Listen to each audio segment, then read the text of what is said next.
What up, Bulls Nation? We've got live CHGO Bulls postgame coming up right now. The Bulls take another tough L, 103-101, the final to the Pacers.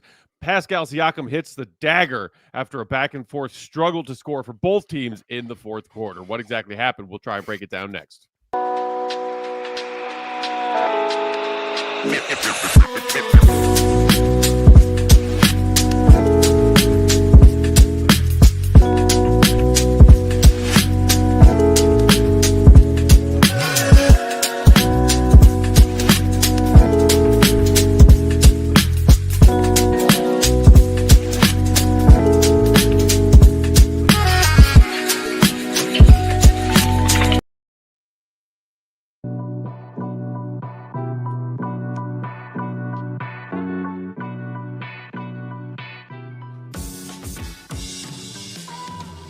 What's going on, Bulls Nation? Welcome into CHGO Bulls postgame. Coming to you live from our various remote, safe from the Chicago blizzard locations on this snowy Chicago evening. CHGO Bulls postgame presented by Michelob Ultra and Bet365. The delicious taste of victory deserves something equally superior. Cheer on your team with Michelob Ultra and download the Bet365 app with promo code CHGO365.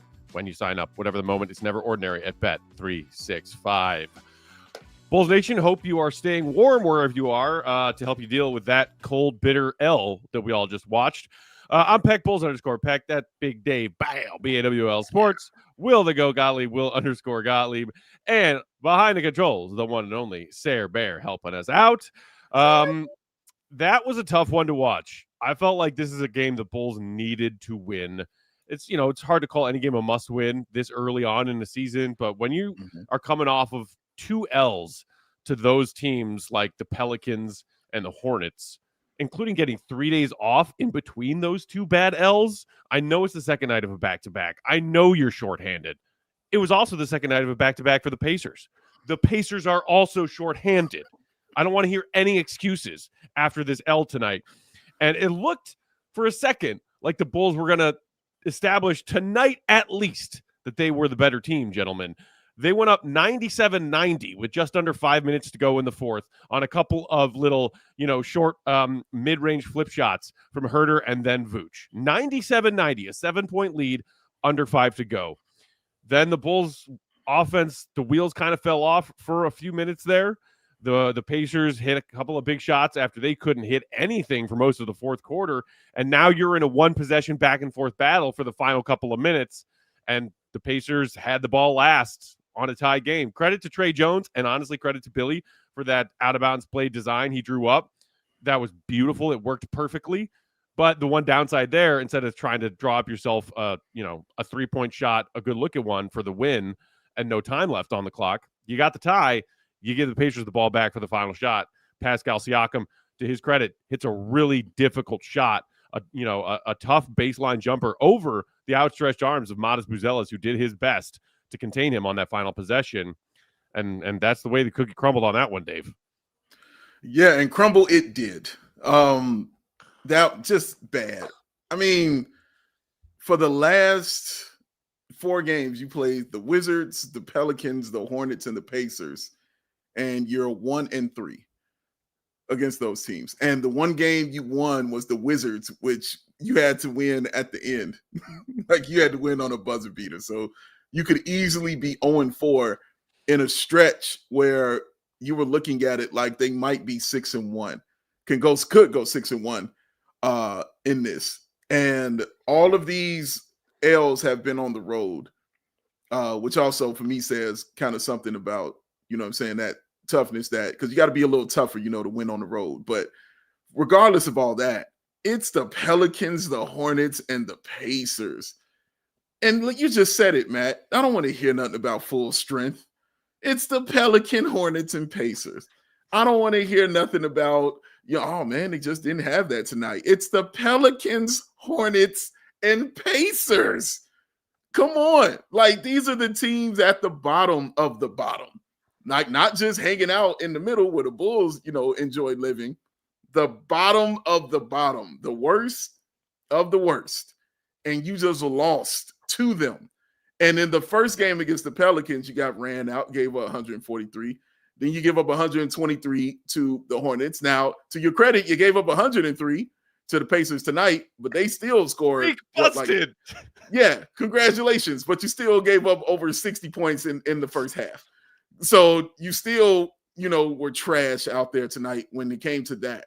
And I'm glad you mentioned Tre Jones. I mean, he's just been phenomenal for the Bulls. Like, where would they be without him? And I think that, honestly, he's turning into one of their best defensive players, if not their best defensive player.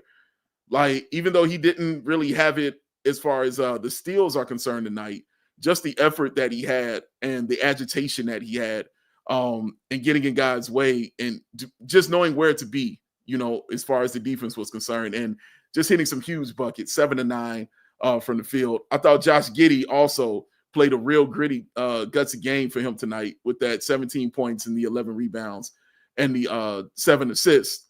But, man, and you know who I'm going to get into later. You already know who I'm about to lay into later on, so you just wait for that. But Matas Buzelis, I like the fact that even though the shot wasn't there, he had 11 rebounds. I do like that aspect of it.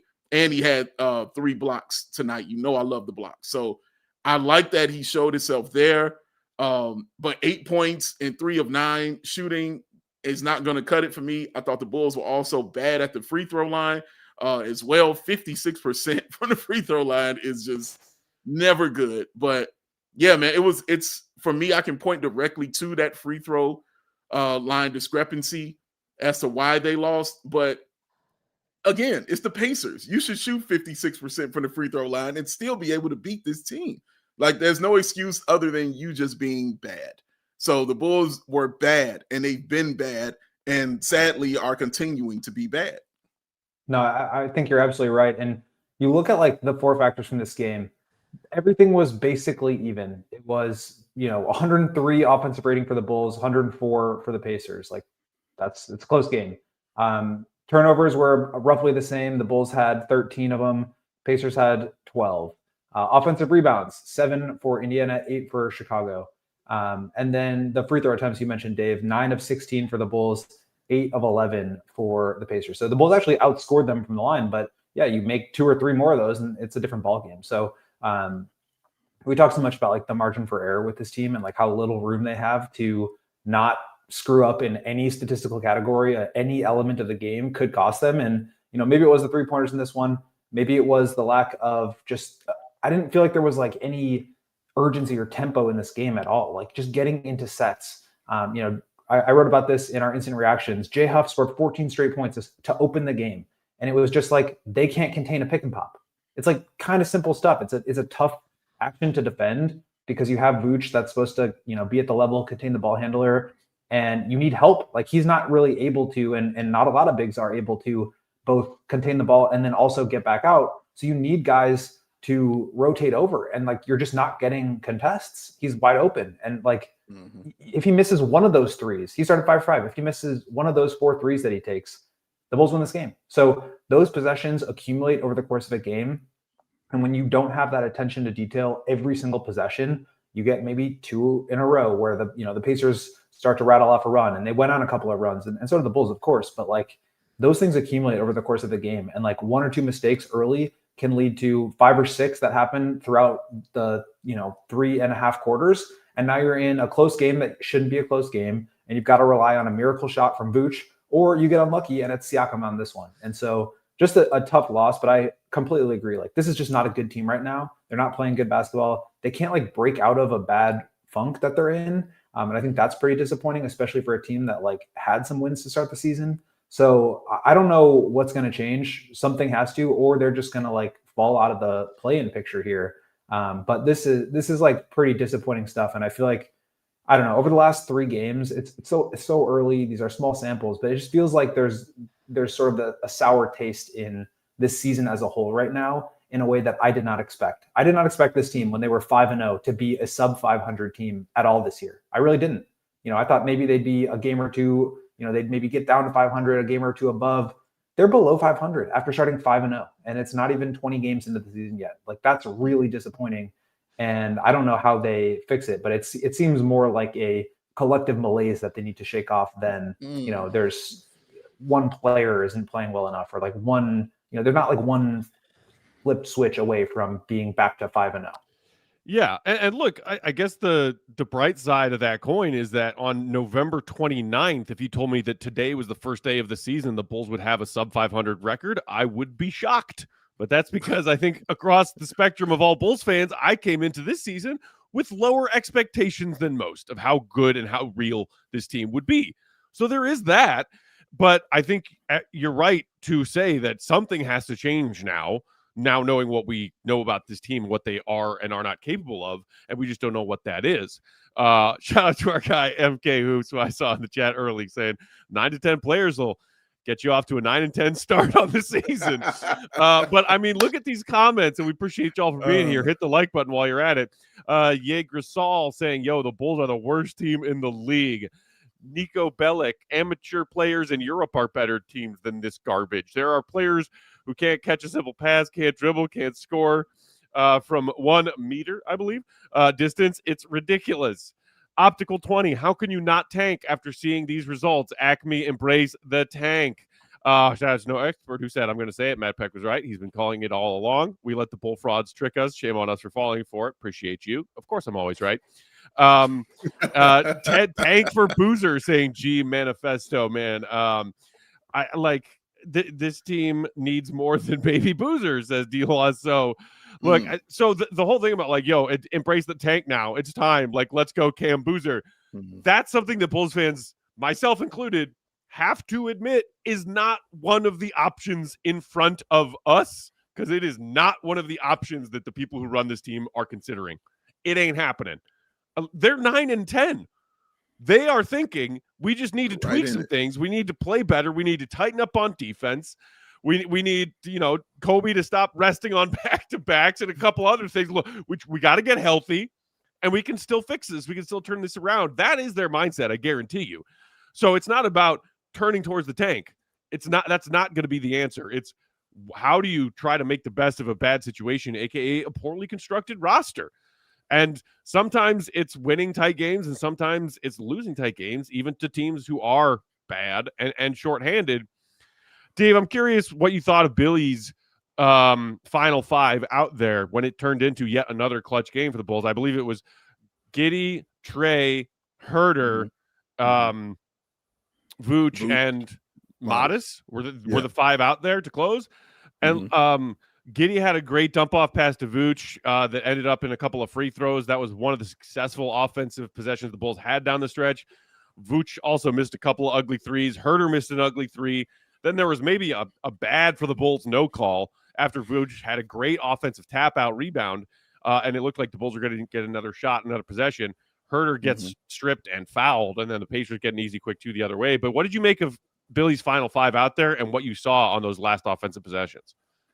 I mean, I didn't have a problem, with what he ran out there to end the game. If you want to nitpick over whether Ayo Dosunmu or Tre Jones should be out there, you can. But, I mean, Tre Jones ends up being the guy getting the layup on a, really well drawn up play by Billy Donovan. I mean, it looked like a Manung guy running against the Eagles. It was nobody there as soon as he got that basketball and cut to the rim. So I thought it was a very well-designed play. I mean, I don't know what else he was supposed to go with out there. Like, is he going to throw Lachlan Olbrich out there? Like, who's he throwing out there? Is he going to throw, Patrick Lee Williams out there? I mean, throw him in the ocean, but I don't know if he can, throw him, out there in the fourth quarter. But yeah, man, I didn't have a true issue with who he had out there, Matt. It was just what other option did he really truly have to go with out there? I thought that was the right decision to go for the 2 as well, even though the Bulls were shooting over 40% from 3.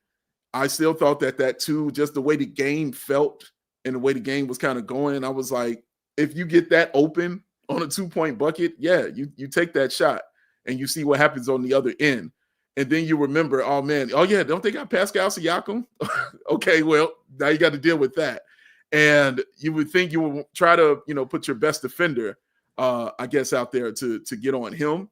But, I mean, as Stacey would say, big-time players make big-time plays. And Pascal Siakam is definitely one of those kind of guys to make those shots. But no, to answer your question, no, that was his best all game. I mean, look at the minutes, for the guys out there for the starting five. 34 for Matas, 30 for Vooch, 32 for Herter. Ayo played 35 himself, 29 for Tre off the bench, 34 for Giddey. I'm like, he already told you what he's going to do in that fourth quarter and who he's going to go with. The only answer was it going to be Tre Jones or was it going to be Ayo? That was the only question, in my opinion. But no, I had absolutely no issue or no qualm with what Billy did out there in the fourth. We got to put in that right there. We got to knock out our first ad break. When we come on the other side, I'm curious to get your thoughts on the final clutch minutes as well, Goat. That and plenty more from tonight's game. Hit that like button while you listen to some words from our friends and sponsors. It's free. We'll be right back. You right there. You can be good. Yeah, you can be good. You can be good. But you could be great. That's a little better. Being great's a little better. But ladies and gentlemen, what you want to be, what you should be, what you should always be if you're 21 and over is Ultra, ladies and gentlemen. And you can only do that with the cool, crisp, refreshing taste of an icy cold Michelob Ultra. Because once it hits your lips, whether it's bottle or it's can, full throttle. Yes, I am.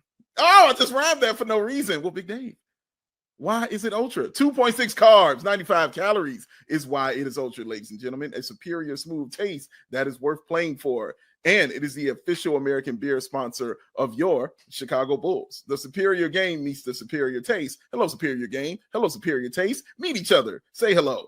So grab a Michelob Ultra, superior light beer, as you cheer on the Bulls, because no matter what you're playing for, make it superior. Make it Michelob Ultra. Be ultra magnetic.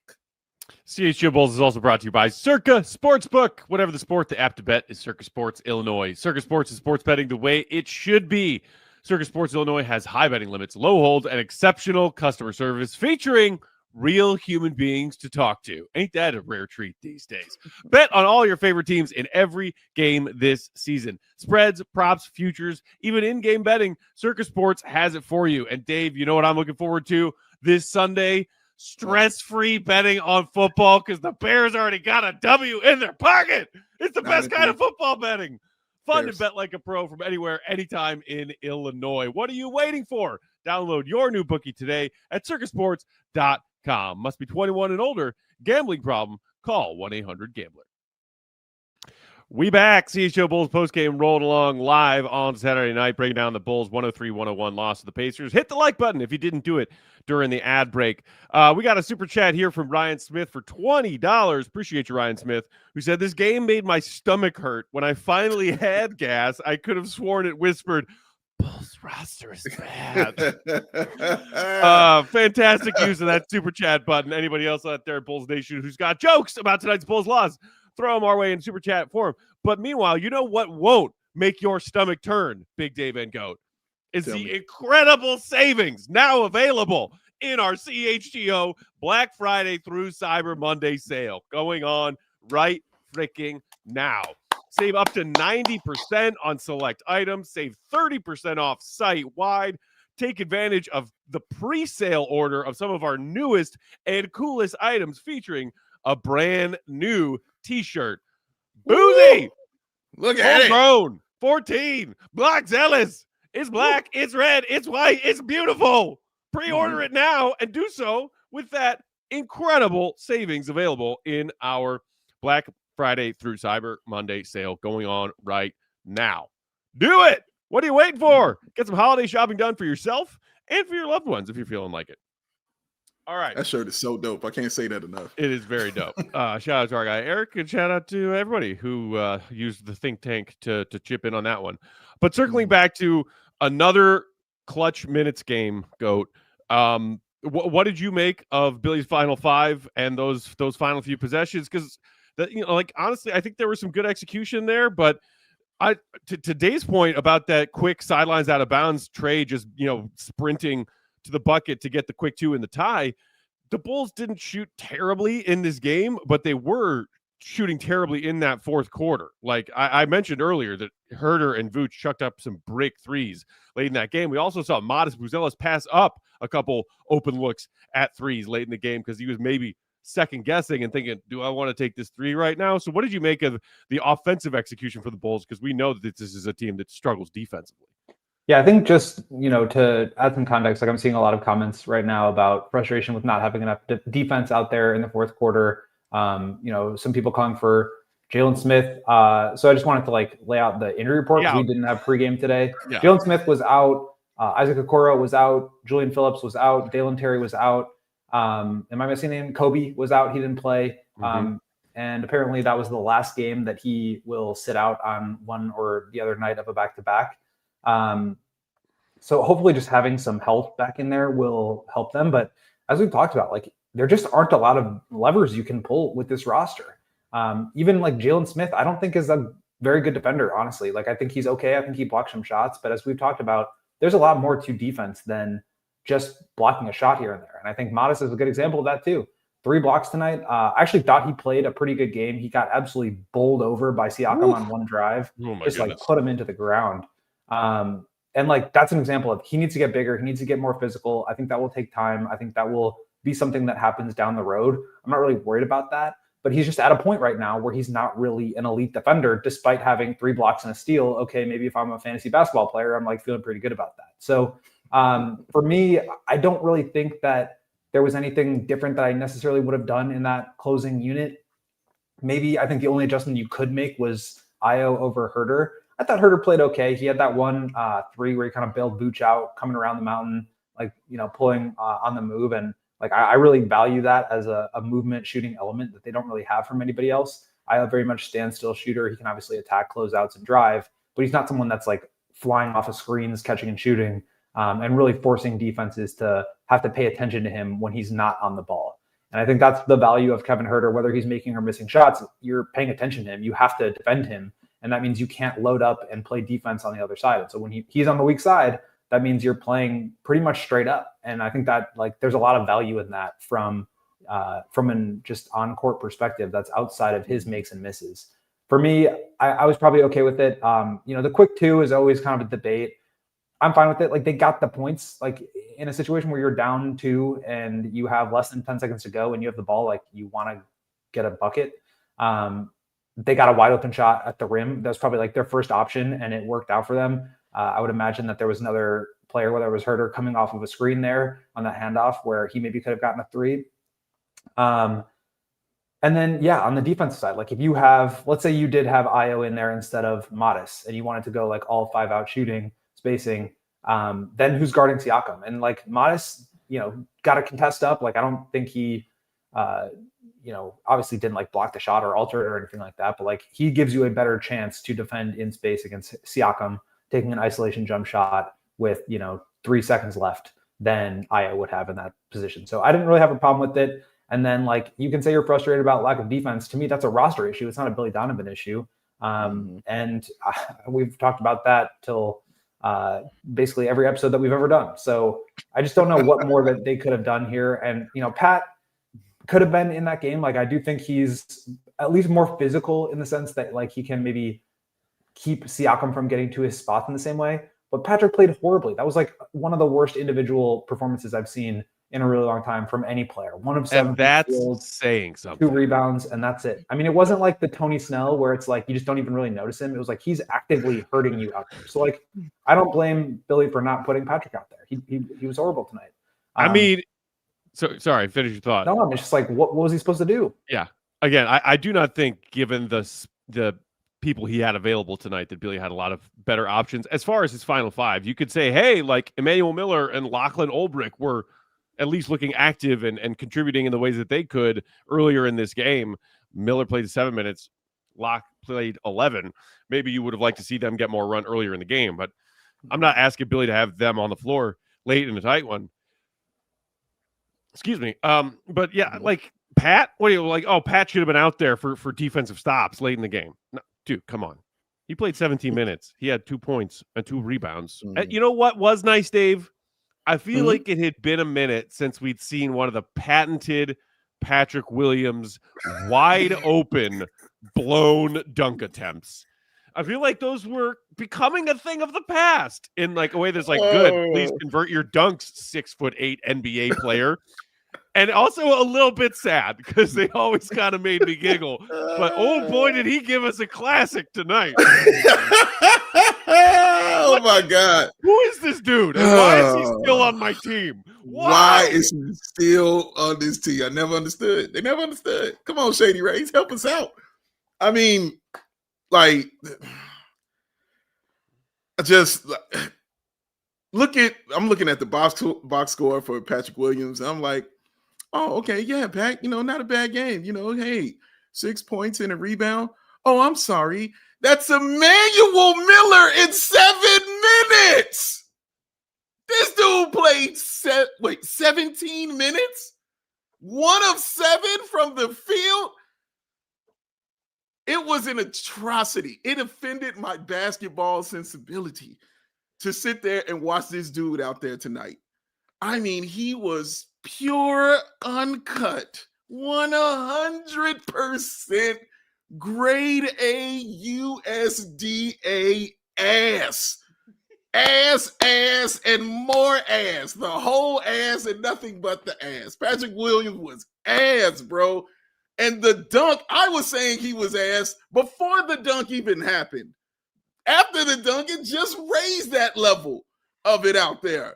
I'm like, I'm like, send this dude to the G League then. Give me Emanuel Miller up here. At least I saw him actually putting in effort.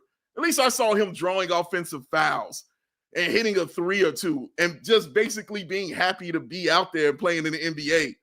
Pat just looks entitled.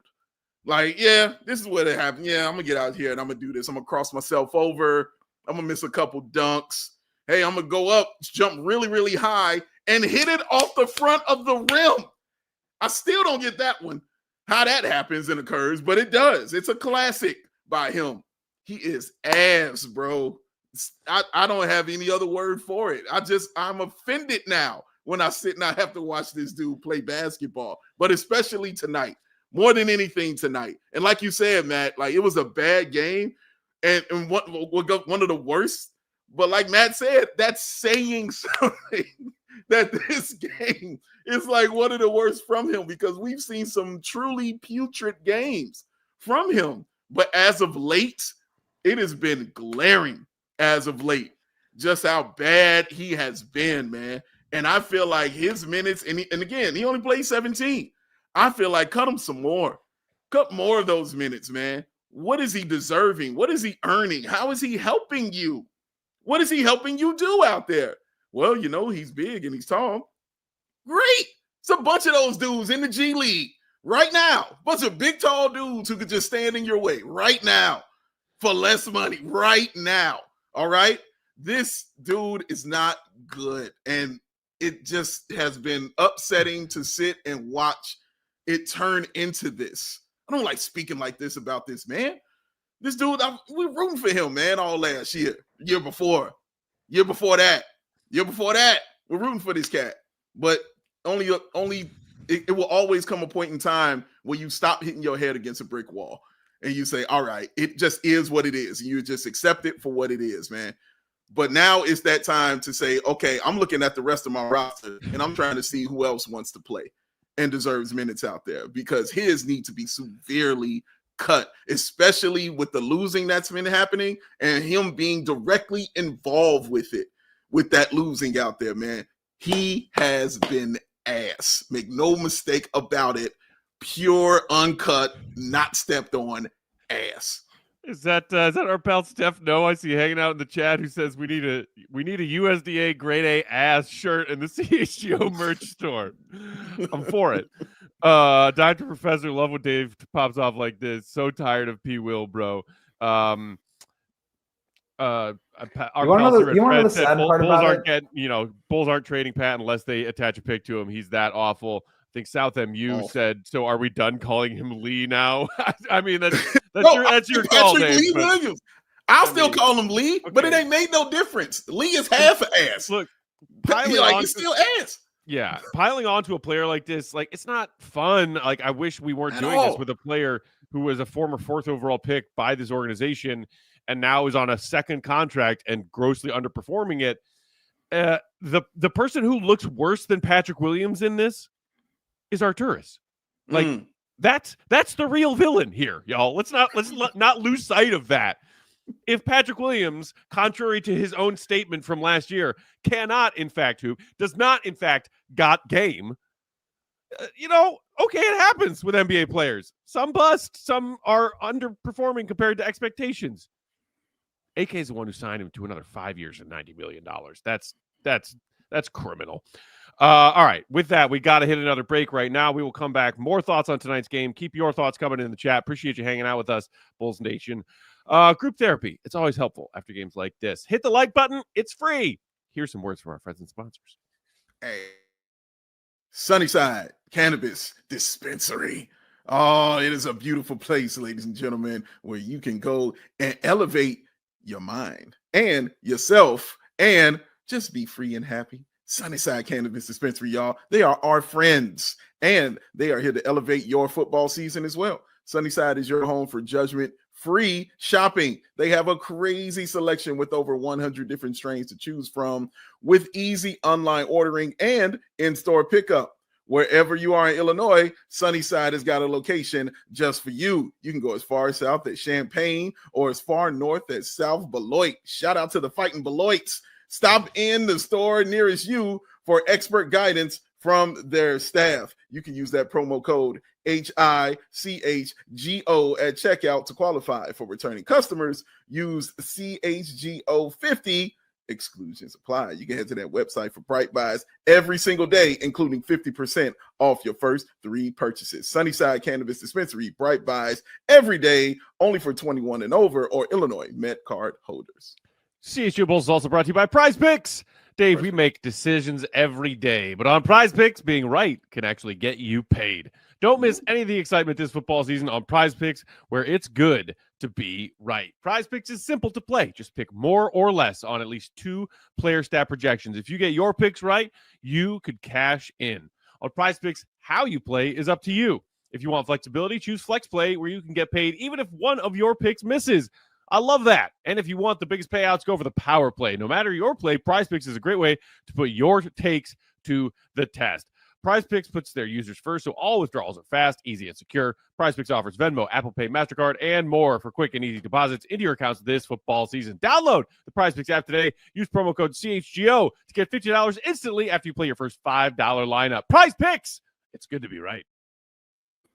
CHGO Bulls postgame rolling along. Thanks for being here with us, Bulls Nation. Hit that like button if you didn't do it during the ad break. A couple other things we want to put on y'all's radar in addition to that Cyber Monday sale still going on in the merch store. This coming Monday, the Bulls' first game of December. Let's see if they can get off to a better start than this November that went all kinds of sideways. We will be doing a live watch-along for Bulls at Orlando.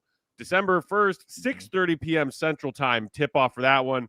We will be in studio, hanging out, watching the game with y'all. Join us in this very chat here on our CHGO Sports YouTube channel while we watch the Bulls try to beat the Magic for the second time this season. Will be a tougher test, as after the Magic's tough start, they have started to figure some things out and stack some wins, climbing those Eastern Conference standings, while the Bulls have done the opposite. So, should be a fun one. Hopefully, we will be watching a win together, but let's watch it together all the same this coming Monday, December 1st. And later next week, Thursday, December 4th, come hang out with us in person. Bulls fans, talking to Bulls fans in the flesh. We are doing a Pop-A-Shot showdown presented by our friends at Michelob Ultra this Thursday, December 4th at 7 p.m. at the Players Pub and Grill out in Prospect Heights, 1250 South River Road in Prospect Heights. We will be there hanging out, getting some shots up, drinking some beverages, and talking Bulls. It is free to attend. No need to RSVP, but hit us up on Twitter or on the Die Hard Discord. Let us know, or in this very chat, that you'll be coming to hang out with us. Hope to see as many of you Bulls fans out there this Thursday to talk and hang and be Bulls fans together. Players Pub and Grill in Prospect Heights this Thursday, 7 o'clock. All right, with that, gentlemen, turning our attention back to this L. I feel like I've seen his name in the chat a lot and we know that Aussie chapter of Bulls Nation is strong. Shout out to all my Giddey committee out there. Bless your hearts. Several of that very Aussie chapter have also been saying Lachlan Olbrich is legit. Play this young man. We all watched him play out in Vegas this summer in Summer League, and I said, not yet. Not unless the Bulls get truly desperate. I saw him shoot a three that looked like the worst three I've ever seen taken, save Denzel Valentine on an NBA court. But he made a solid cut off the ball that Josh Giddey found him with a nice little bounce pass, a little flip reverse layup for his first NBA bucket. Kudos to Olbrich and congrats. Glad he finally got some run based out of just desperation and lack of bodies that Billy has at his disposal right now. I will say this. What I liked from Locke tonight is that he is a pretty light-footed guy for a dude who's as big as he is, and he seems to always be on the move, which, you know, by logic of what this Bulls team is trying to be as their identity is lots of movement. Offensively, he was always moving, and he was setting some pretty good screens. I still think his offensive ceiling is pretty low for the NBA. He also missed another layup attempt. I think that were those the only two shots. So those were the three shots he took. He made the layup on the pass from Josh. He tried to go to work on the low block on a previous possession. That one he missed, and then the three I didn't come close to anything. But he set some good screens, and you know he maybe broke a sweat, got some run. Big Dave, what do you think about Lachlan tonight? Oh man, you are the best. I'll tell you what stood out for me: 11 minutes, 3 rebounds, and 2 fouls. That's goon stuff, in my opinion. That's what I see. When the play happened where the foul got called on him, because I can't remember the player it was that he got tangled up with, because I think it was Pascal Siakam, and they were looking at it like, wait, did Olbrich trip him? Like, did he do that on purpose? And the first thing I thought was, oh, if you give him more time on the floor, he's gonna do that on purpose. Like he's got a little dirty in him, bro. Like for real. Like he's got a little nasty in him. And I like that about him. As far as his game, everything you said, I completely agree with. The 3-point shot was putrid. He's not an offensive guy. I like the Giddey. You could see that he and Giddey, you know, probably have played together, because that pass that he made, he just knew exactly where to move to. And Giddey just threw him a simple, basic pass, but a nice one, just to give him, you know, a free layup and everything like that. So you can kind of see they had a little connection, you know. And I don't know if that gets him on the floor or not. We'll see. But yeah, like you saw a guy get some run, get some minutes, like get some cardio out there. At least I noticed him out there on the floor. And and that's more than I can say for, you know, a lot of players. Like I actually noticed him and felt him a little bit on the floor. Emanuel Miller, I really felt. I'll get into him in a minute. But yeah, I thought Olbrich was, you know, he did exactly what I thought he was going to do. You're right. When we watched him out at Summer League, Matt, we all had the same feeling about what this dude was and what he is. So, yeah, like he gave him a chance out there. He looked like a second-round pick. And he got, you know, a couple fouls and some rebounds in a few minutes. Still had more rebounds than Lee. So, you know, hey, shout out to him. I'm just so happy to see Mark Hay and C Red Fred going at it in the comments. I love it. I love it. This is making my night. I mean, guys, we're talking about like two-way players. That one of them was the 55th pick. Like these guys are not. Emanuel Miller has played 25 career NBA minutes tonight. He's not closing the game when Billy Donovan is trying to win. Like he's just not. Even if he was like good enough to do that, Billy hasn't like built up enough connection and trust with him to trust putting him out there. He's just not going to do that. So, like I thought he had some good minutes. He flashed some like good athleticism. These guys are not like ready to play real meaningful NBA minutes. And that's not to say that they're like trash or they're never going to be good. They just don't have the experience. And the experience happens to be a pretty big deal. I like Lachlan, the way he plays. Like he clearly has heart. He clearly plays with effort. But we're talking about like a 6'8", 6'9" center who's got to like defend at a high level. And we're not even talking about a good offensive team this year. The Pacers are like 28. He's just not capable of executing the scheme at a high enough level. Like you can say what you want about Vooch. He knows where to be. He like can't always get there. He like sometimes gets beat even if he does get there, but like he understands the scheme. He knows where to go and he knows how to position himself. And that counts for a lot in the NBA because just being there makes a shot a little bit harder than a wide open one. which is what was happening pretty much every other time. So again, like, could they get good? Could they get to a point where they like develop some skills and like maybe down the road they're playing a little bit more minutes? Possibly. And I like to see that they're getting minutes. Like I do think that that's a valuable component of player development, especially in games where teams are trying to be competitive. Like I do buy that from the Bulls, that like just rolling the ball out there doesn't necessarily make you a good player, just means you're getting minutes. But like playing, competing, participating in the type of basketball that is like trying to win at a high level, like I think being a part of that is valuable. So I think this is good for them. I just don't think they're like ready to. We talked about how many guys were out, like 5 or 6 guys who are normal rotation players, or at least on the fringe of it, who didn't play. And so like I don't anticipate either of them being in the rotation on Monday when more people are back. And that's not an indictment or to disparage them at all. They're just like kind of further down in the pecking order. I think it just speaks to this idea that like the Bulls don't have a lot of good young talent. They don't have a lot of hope. They don't have a lot of upside. They don't have a lot of like reason to be optimistic, frankly. Like this team is just like not built very well in terms of their ability to be good now, or you don't feel good about them. I mean, how many wins of the 9 wins that they have right now are Tre Jones and Vooch responsible for? Like single-handedly responsible. Probably a good chunk of them. I mean, Vooch has hit 3 game winners, for God's sakes. Like, this is not a team that's like, and they're 10th place in the East. Like, they're just not a team that's like built to compete now or like overflowing with assets and young players. So I get the excitement around some of these guys, but I think we also need to like keep a level head about Lachlan played well. I like the way he plays. He's got some interesting like things about him, but he's just not ready to compete at that level, and that's okay. Speaking of level heads, our guy C-Red Fred in the chat saying, have we lost our collective minds? We're talking about how good Olbrich, spelled O-L-E, capital B-R-I-C-K, was tonight. GTFOH.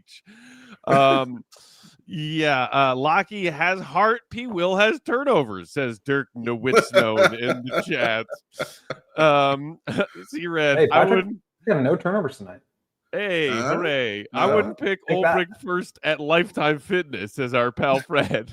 Meanwhile, our guy Mark saying Aaron Gray walked to Lachlan Olbrich and run. Dirk Nowitzno, Olbrich organization is here lobbying for Lockie. Hey, Bulls Nation, Aussie chapter, listen to your fellow Aussie, our friend Mark K., who knows Bulls basketball and NBA basketball as well as anybody. Look, I'm not making this like pointed accusation right now. It's not the time for this conversation.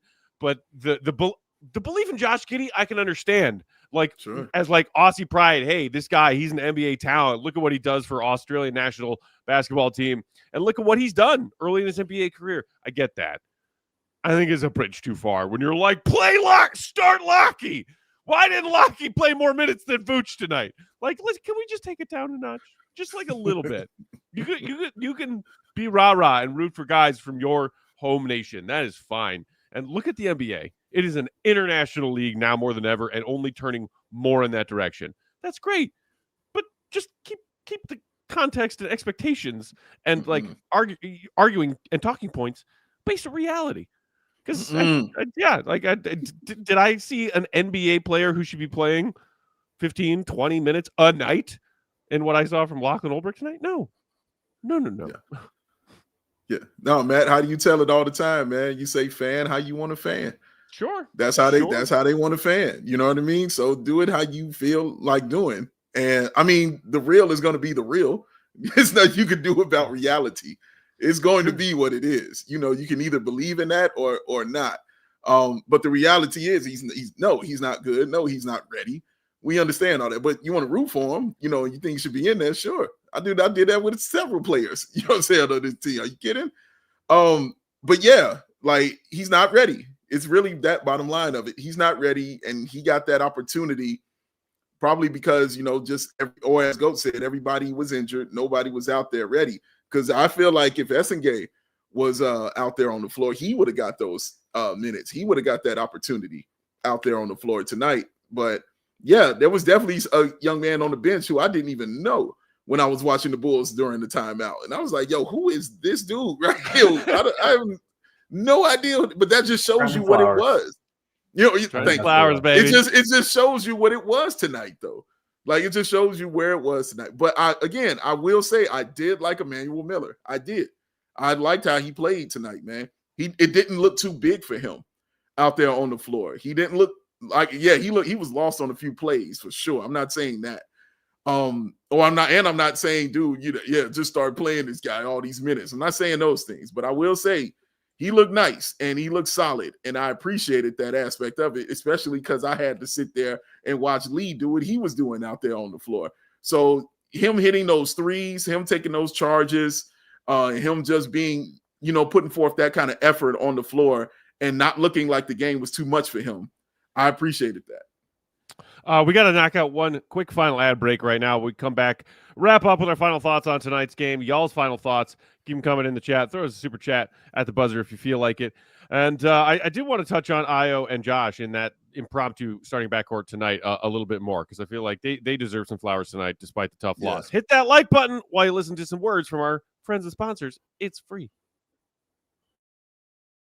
Factor Meal Kits. I can't tell you the excitement that went through the office when we found out Factor was back, ladies and gentlemen. Everybody was talking about it. You gonna get some Factor? You gonna get some Factor? You gonna get your box? You gonna get your box? You dang skippy hippie. It's happening like that. Yum, yum, yum, yum, yum, yum, yum. Factor Meal Kits is absolutely delicious. Even if you're a vegan, a vegetarian, a pescatarian, or a meatitarian like my man Matt Peck, Factor has something for every single person, y'all. And it helps you live a healthier lifestyle, with 97% of customers say that Factor has helped improve their healthier lifestyle. They are amazing, ladies and gentlemen, and they are not ridiculously expensive. You can eat smart at factormeals.com/CHGO50 off and use the code CHGO50 off to get 50% off your first box, plus free breakfast for 1 year. That code is CHGO50 off at factormeals.com for 50% off your first box, plus free breakfast for 1 year. Get delicious, ready-to-eat meals delivered with Factor. Offer only valid for new Factor customers with the code and qualifying auto-renewing subscription purchase.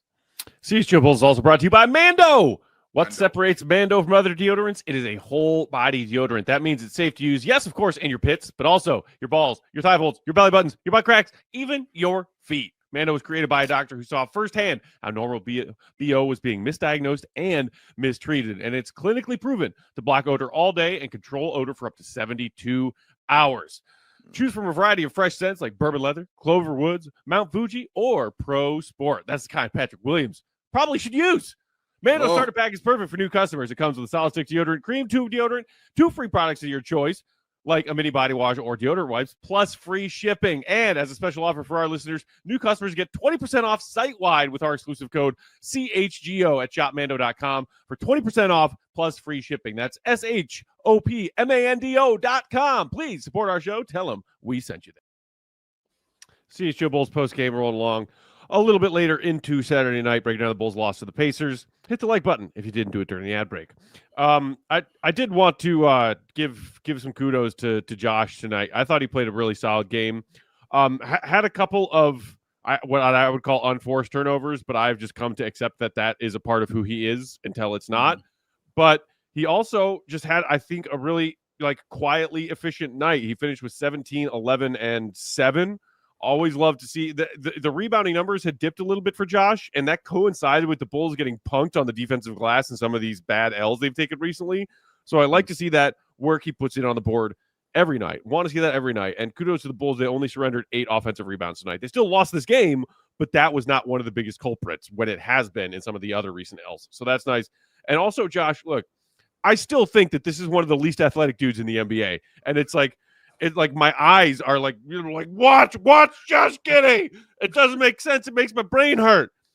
But there were a few different takes he had tonight where he put the ball on the deck and just through craftiness, smart steps, and finishes off the glass and using his body and finishing through contact or establishing contact at times or getting his defender on his back hip. He had some really crafty finishes around the rim tonight. And I will give him praise for that. I'm a realist. I see what I see. And I thought that Josh, on a night when he does that and also knocks down I think he was 2 of 5 from downtown, including that one in the left corner where the entire Pacers team was like, shoot it, we dare you.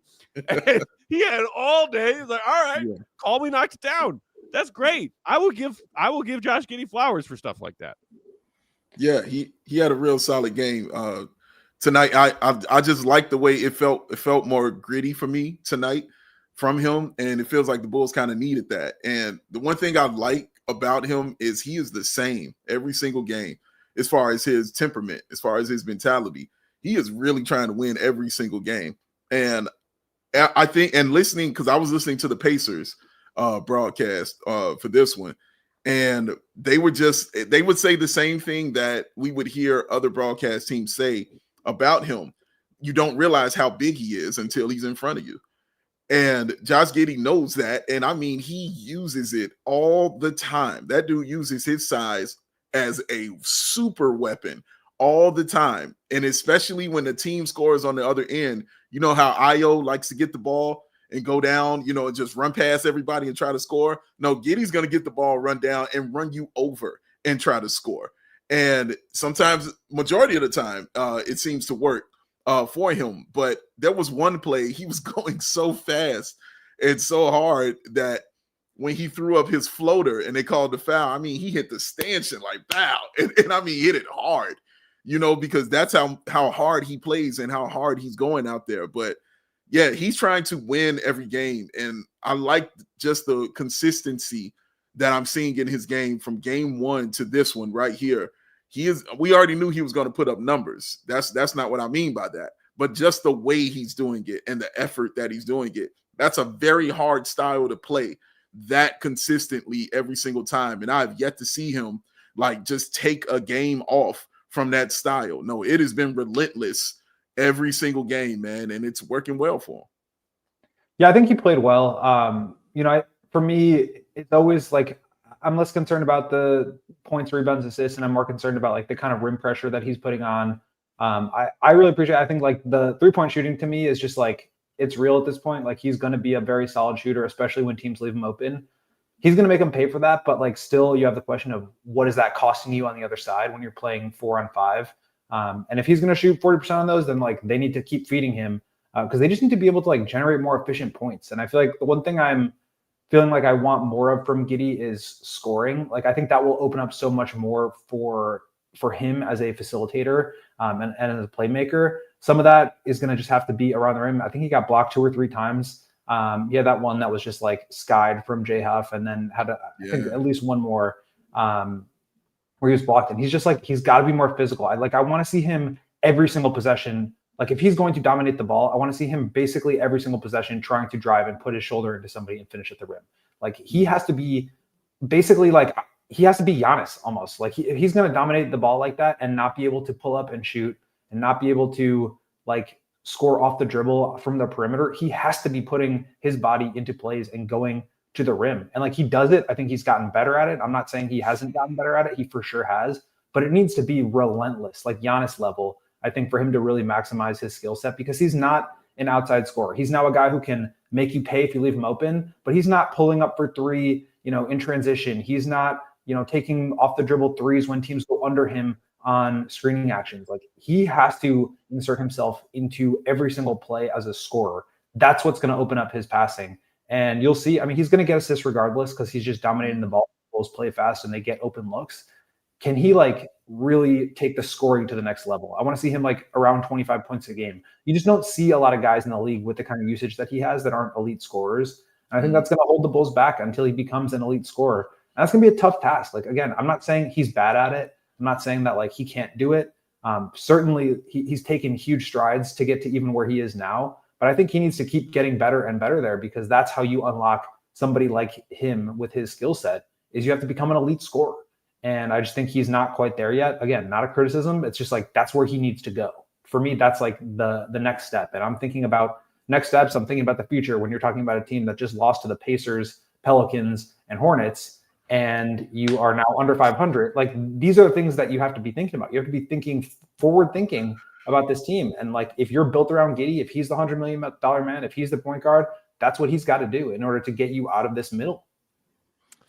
Last player I did want to touch on tonight, and we'll let Nico Bellic with a comment kick this off. Dosunmu for president, he says. That kid should have more confidence and take more shots from outside. He should play at minimum 30 minutes a game. So Ayo did get another spot start tonight because of the lack of healthy bodies. Played 35 minutes, which was a team high. But start or bench, Billy's going to ride Ayo Dosunmu as many minutes as he feels is warranted and needed. And, Ayo at times, I think there were a couple games coming back from whatever it was. Like he had like a quad contusion earlier this season, and Billy kept him on a minutes restriction for like a game. And I was like, all right, that's enough. Like, Ayo, I need you. To the point about being more confident to take and make more shots, I don't disagree. I think he finished with 15 points tonight, but was 3 of 6 from downtown. Ayo came into tonight 5th in the NBA in 3-point percentage. Among all NBA players, he is 5th at 47.5%. And he's not a high volume 3-point shooter, so it's not as impressive as somebody who's shooting well above 40 at, like an 8 or 9, shots clip per game kind of thing. But still, considering that Ayo had, he's been up and down in his 3-point efficiency so far in his NBA career. He had a really strong 3-point shooting season 2 years ago, and then last year it fell. He was at I think 32%. So it's really encouraging to see him shooting the ball this well out of the gate this season. But that's just one element of generally my appreciation for Ayo, who just on a night when you're talking about this team lacking in talent and Billy Donovan preaching about needing to play with desperation because we have to, given our level of talent, Ayo's just one of a very short list of players, maybe a one-name list of players who's out there giving his all on both ends of the floor every night. Yeah, I wanted to go ahead, Dave. No, I wanted to say it quick that I just love the fact that we're talking about him because I just talked about Giddey and his consistency, and that's exactly what Ayo Dosunmu is for this team and what he's been since day one for the Chicago Bulls. It's consistent. He's been absolutely consistent.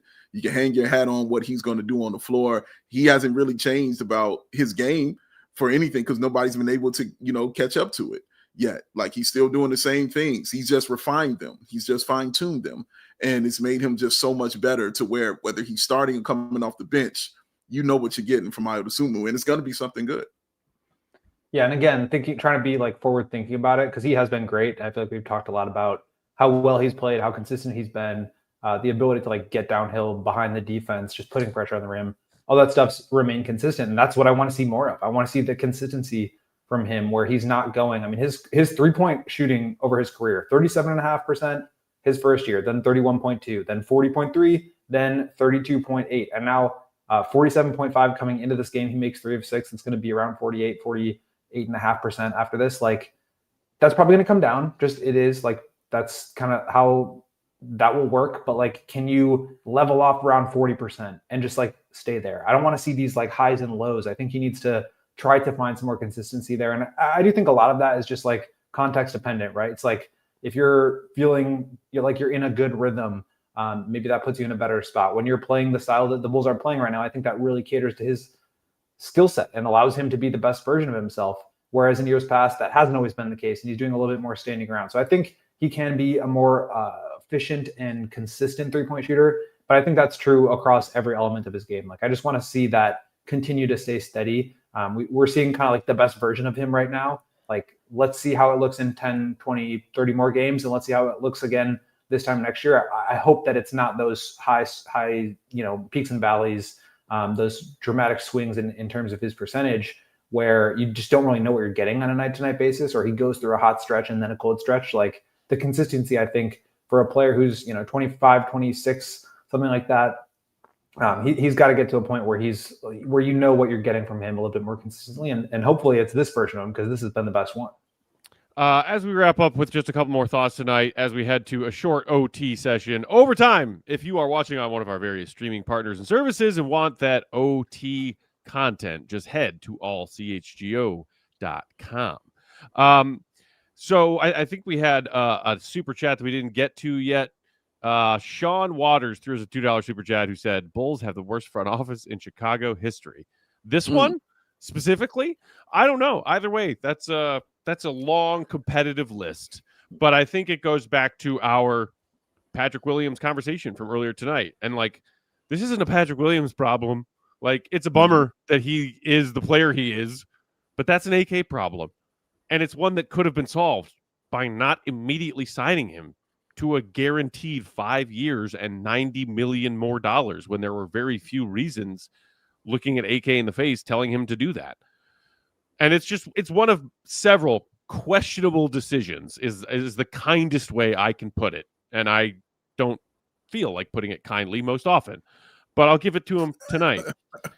But because especially when you think about this team that the Bulls lost to tonight, came in having just gotten their third win of the season last night, Pacers, and that people kept talking all summer about, hey, AK's kind of like going like the Pacers route of like, oh my God, they made this incredible, improbable, unpredictable run to the finals. And it's not like a team built around superstars. And it's just like a good deep roster. Sounds like that's what AK's trying to do. He's taking that path. He even told us in an interview, 9 to 10 good players. We're focusing on depth and not superstar talent. That's the path we're choosing right now. And some Bulls fans said, are you sure? And some Bulls fans said, okay, let's see what happens. The Pacers are now a 4-win team. Where's Tyrese Halliburton? In street clothes, sitting on that bench. Like, to me, that is the most glaring thing about all of this and this recent stretch of L's when we were like, okay, Bulls just endured a really tough part of their schedule. Let's see if we can, tack off some wins here and get back up in the Eastern Conference standings with all these winnable games on deck. Yeah, the Bulls are missing guys. So has every team they've faced in this stretch of losses. So that excuse is out the window every night, in my opinion. And 9 to 10 good players, as our good friend Mark K said at the top of tonight's chat, well, it just might get you to a 9-10 record. We'll see where it goes from here, but this is exactly what I feared this team would be. Yeah, I don't think that I'll speak for myself. I don't think you and I were different in where this team would be. Because I think our records would the same. Like, if you look at our end of the year record, we kind of it's the same where we think it's going to end up for them. I think I enjoyed the process more in the beginning of getting to this because I hadn't seen it in so damn long of the way that this team was winning. And I don't apologize for any of that shit right there. Like, I enjoyed the hell out of those games. Sure, that was fun stuff to sit there and watch. But yeah, at some point in time, you're going to have to eat your vegetables. You're going to have to, come on home. You know what I mean? Reality is going to kick you in the face at some time. You have to leave Disneyland, you know what I mean, and go home at some point in time. That's what it is. You just didn't think it was going to be in this way. I think that how they got there is the most surprising part of it, because I don't think the 9 and 10 for me is surprising. It's just, oh, you did it because you lost to these, teams right here and not the teams earlier on in the year. That for me was the biggest shock and surprise of it is how they got there. But no, everything you're saying is absolutely correct per usual, and everything is right. I don't know where they go from here. I'm curious as to the mentality of the team right now, and what are they thinking right now.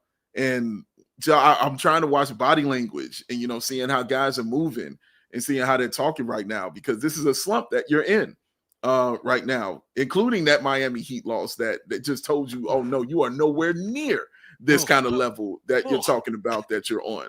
They just really, it's like that loss right there, like that was the medicine. Like, nope, we know where you are. Go home, start over again.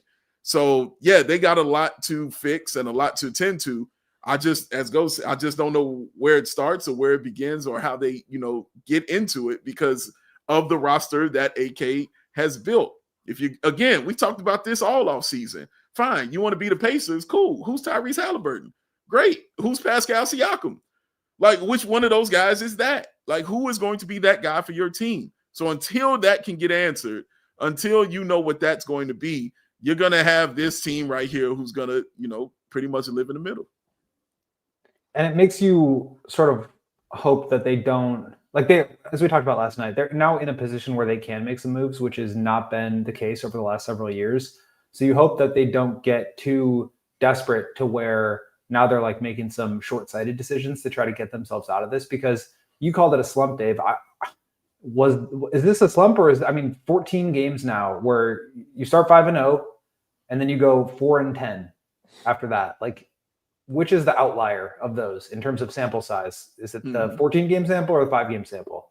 And so, like, I hope that they don't get themselves into a situation where they still think that they're this 5-0 team after this incredible start that's, you know, just one move away from getting back there, or just one move away from, you know, a trip to the conference finals. Like, I don't think that's who they are. I don't think a team who is capable of making the conference finals is also a team that's going to go 4-10 for a stretch. So maybe they figure something out. Maybe they get better. Maybe they, you know, find or rediscover the sort of electricity and magic that they were playing with in those first 5 games. But it's just like, don't do a short-sighted move that like costs you future draft capital to get yourself back to 500 now. Like, that would be a disaster to me. And so, you know, they're not going to tank. We know this. They're not going to, you know, go towards the draft as much as we all think that's the right idea. So how can you move forward without, you know, making any short-sighted decisions, without sacrificing the flexibility you have in a good, like, this is kind of not necessarily me talking myself out of the Anthony Davis stuff, but like, I do think there is concern with that, where it's like, you're getting so desperate that now you're attaching 3 picks or 2 picks plus Kobe. Like, I think that's where it gets a little dangerous, where I wouldn't want to do something like that. If it's cheap, if you get off of bad contracts, if it's 1 pick, sure. But I just don't think that you're in a position now where you can, you're not 1 move away from the second round, is what I'm trying to say. With that, we'll let our pal Mark have the last line in the chat. Too much talent in the league for the Bulls to try and out-talent teams with their gimmick ball. It's as simple as that. Occam's razor has been cutting Bulls fans deep for years, but no one sees the wounds. Poetic. Most often, the correct answer is the obvious one. Bulls are mid. You know what's not going to give you any wounds? Our Black Friday to Cyber Monday sale. Shop now. Up to 90% off certain items and 30% off site-wide going on through Cyber Monday. You got tomorrow, late tonight, and into Monday to get some holiday shopping done for yourself, for your friends and family. We got shirts. We got hoodies. We got hats like the awesome white CHGO flag I'm rocking right very now. We also have pint glasses. I've been drinking out of my pride and joy of Illinois pint glass tonight to help ease the pain. It's good. Shop now with that sale. Also become a diehard CHGO diehard to get all the discounts, all the perks, all the benefits, access to that diehard Discord. You see it right there. $36 for your first year to sign up right now with promo code GOAT. GOAT. That's right. The one and only. We'll get out of here and let you all enjoy the rest of your weekend. Bulls are off tomorrow. We are off tomorrow. Bears already got a dub. Enjoy your Sunday. Stay warm, stay safe if you are in the Chicago area or anywhere else across the Midwest that got dumped with a bunch of snow tonight. And we will be back Monday for that Bulls Magic live watch along right here on our CHGO Sports YouTube channel. Shout out to our Queen of the Controls tonight and last night, Sarah Bear, being a champion as always. Follow the GOAT, Will _Gottlieb. Read his stuff, allchgo.com. Big Dave, bow, BNWL Sports. I'm Bulls _Peck. We are CHGO _Bulls. We will try again Monday. Talk to you then. Thanks for the chats. Thanks for the love, Bulls Nation. We love you right back. See you, Red. Be good. We all silly like the mayor.